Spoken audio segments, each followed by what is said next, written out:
We're going to learn about some events leading to the Civil War. Four of them are big ideas, a bunch of them are things that will spark the war into action. Those four long term problems include slavery, the economy, sectionalism, and states' rights. The 11 smaller sparks are the Missouri Compromise, the 1849 California Gold Rush, Compromise of 1850, the Fugitive Slave Law, Uncle Tom's Cabin, Sumner and Brooks beating in the U.S. Senate, Bleeding Kansas story, Dred Scott decision in the Supreme Court, John Brown at Harper's Ferry, the election of 1860, and then secession begins. As far as long term problems go, slavery is the big issue that causes our Civil War. You can see on the map here slave states, free states, and places that aren't yet states. We've learned a lot about that this week. Let's move on, but we know slavery is the big issue. The economy is also a very important issue, the way we make our money. The North, we've learned before, is very industrial. That's where most of the Industrial Revolution has happened. The South is highly agricultural, and so they're relying on agriculture more for their income. And out in the West, well, there's still lots of wide open spaces with not a whole lot of economy at all. And so that's an important thing there. Another long-term problem is sectionalism, where people are loyal to their section of the country, not the whole country. We've learned about that when we learned about the differences between the North, the South, and the West.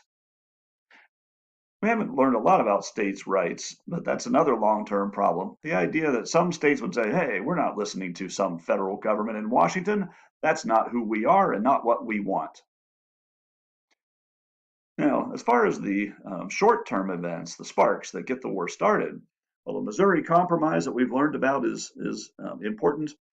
We decided as we add new states to the Louisiana Territory, are they going to be slave or free?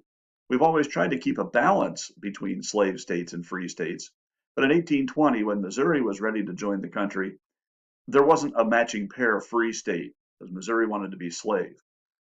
So you remember, Missouri was allowed to enter as a slave state, Maine as a free state, and then we drew a line across the country. Any new states north would be free, any new states south would be slave. That line ended at the Rocky Mountains.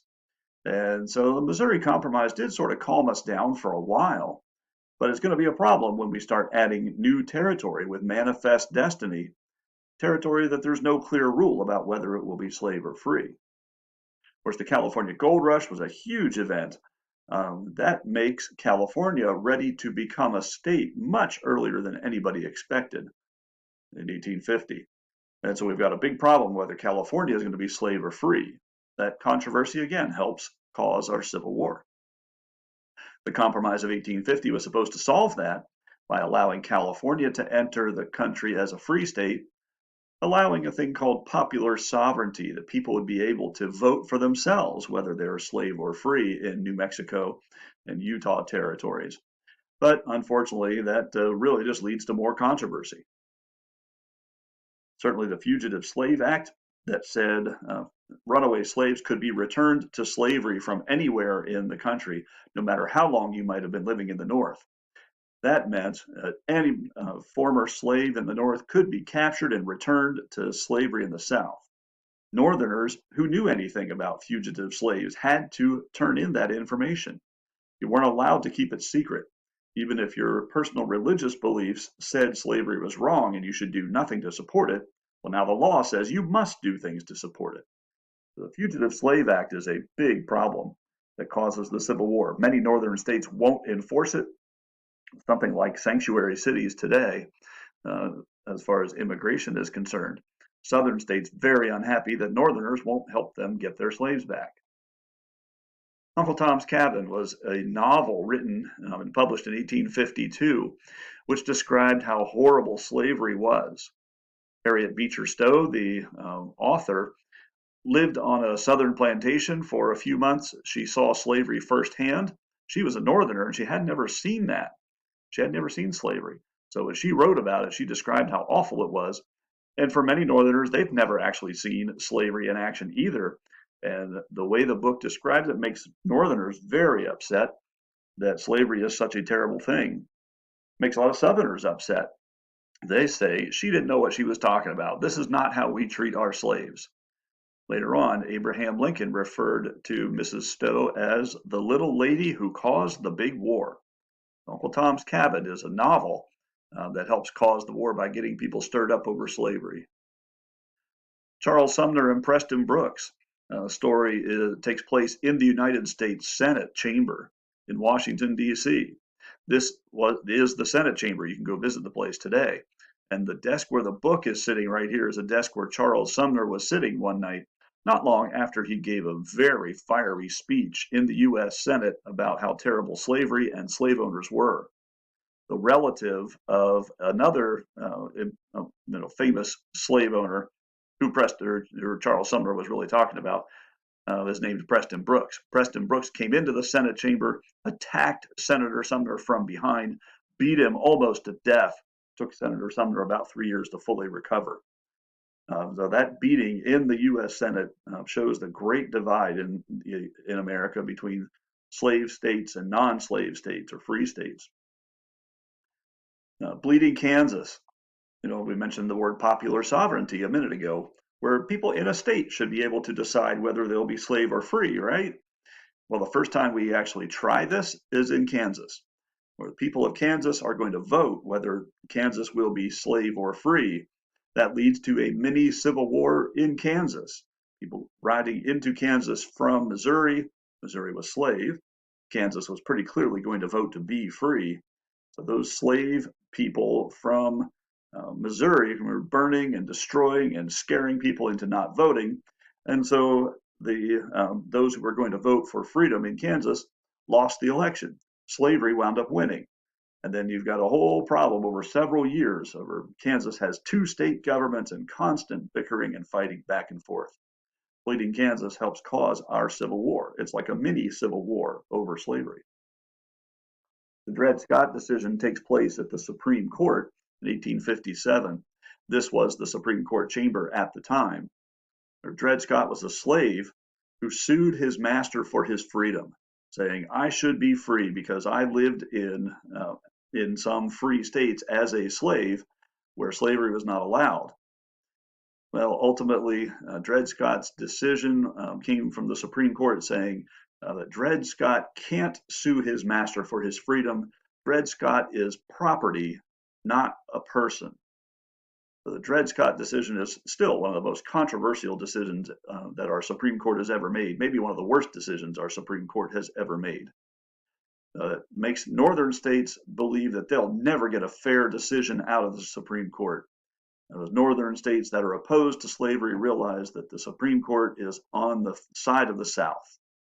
We talked earlier about how each region of the country believes the other regions are getting a better deal. Well, here's a way the Northerners believe the Southerners are getting a better deal from the government. Southerners, of course, very happy. And yes, that's right. Southerners or slaves should not be able to sue us. Just like the desk you use at school can't sue the school district for its freedom. Well, neither can a slave sue his master for his freedom. This is Chief Justice Roger Taney, who was the Chief Justice at the time that decision was made. Maybe you've heard of Taneytown, Maryland, not far from us. Well, that's his family's background.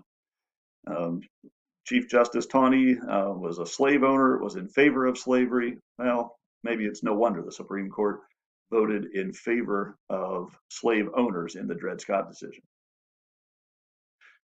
Another story that makes everybody mad. Everybody in America had an opinion about John Brown in 1859. This town is Harper's Ferry. Then it was Virginia. Now it's West Virginia. Pictures taken from the Maryland side of the Potomac River, looking into what was then Virginia, where John Brown tried to lead a slave revolt. In Harper's Ferry, there's a big manufacturing plant for guns. One of the places the United States military had its guns made. John Brown and his followers took over part of that arsenal where they make the weapons and store them. And he was planning to lead slave rebellions from there to end slavery once and for all. Certainly, if the government is in favor of slavery, John Brown certainly wasn't. Well, he wanted to end it the old-fashioned way, by violence. John Brown was captured and eventually executed by the state of Virginia for leading a slave rebellion. Everybody had an opinion about John Brown, whether he was doing the right thing, whether he was doing the wrong thing, or maybe doing the right thing but just going about it in a bad way. The election of 1860, though, is the last straw for many people. These four men all ran for president in 1860. President Lincoln, or Abraham Lincoln, is the candidate for the Republican Party. There was a new party called the Constitutional Union Party that ran Mr. Bell. Mr. Breckinridge and Mr. Douglas were two different Democrats running for president, and that split the Democratic vote and allowed Lincoln to win the election. Many Southern states were so angry because they believed Lincoln was going to take away their slaves that they decided, we quit. We're not going to be the United States anymore. That's what the word secession is, this last event. South Carolina says, we quit. We joined the United States voluntarily, and now we're leaving it voluntarily. That's the idea of the political cartoon. South Carolina is a stubborn mule trying to pull away from the United States, trying to get away and make their own country. Eventually, 11 southern states seceded, and they formed what they believed was a new country called the Confederate States of America. And they're more or less going to tell the Union, you can't make us stay. We are forming our own country. But the Union says, no, you have to stay. There's nowhere in the Constitution that says you're allowed to quit the United States and form a new country. Well, the 11 southern states, in part led by South Carolina, said, okay, then you have to make us stay. And that's what our Civil War is going to be about. It's about the North making the South stay in the Union. Those are 4 long-term events and 11 little sparks that get our Civil War going.